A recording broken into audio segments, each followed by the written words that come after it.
Alam niyo, tama naman si Robin Padilla na siya naman talaga ay masaya ang buhay dati, na masarap ang buhay niya, na hindi na niya kailangang maging senador para kumita at magserbisyo sa bayan. Pwede naman siya magserbisyo sa bayan, mag-artista siya, kumita siya ng malaki, mamigay siya ng pera sa mga mahihirap, gumawa siya ng programa sa mga mahihirap.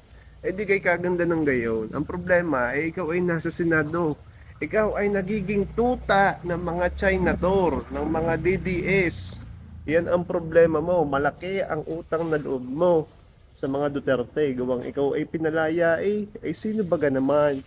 Ikaw ay pinalaya sa kulungan na dapat ikaw ay nakakulong. Ay kahit ako ang gawaan ng gayon, ay feeling ko ay magkakaroon ako ng malaking utang na loob sa nagpalaya sa akin.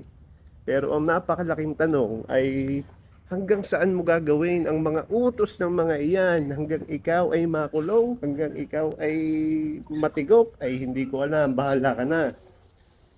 Pero yan ang pinakamalaki mong kalbaryo, Robin Padilla. Sabi nga ng mga anak mo o ng mga asawa mo, nalulungkot sila at na baka ikaw ay makulong. Tama yun. Tumigil ka nang maging senador, bumaba ka na, mag-resign ka na. Masaya na ang buhay mo baka hindi na ituloy ang kaso sa iyo. Kung ikaw ay magre-resign, yun na lang ang sabihin mo. Sayang, kagaling mo pa namang artista, idol na idol. Ay kaso, mali ka ng pinasok sadya. Ginawa ka lang sadyang kasangkapan ng mga Duterte. Matalino din ng mga Duterte, biruin mo. Isang pinakasikat na artista pinalaya para i-promote ang kanilang mga pangalan. Napakagaling, di ka? Ay ganyan naman sadya ang ginagawa ng mga politiko kumukuha ng simpatsya sa mga taong sikat. Ay sino ka naman? Kita mo yung mga kontrabida. Ako'y nanonood ng One Piece. Meron doong kontrabida si Blackbird, no?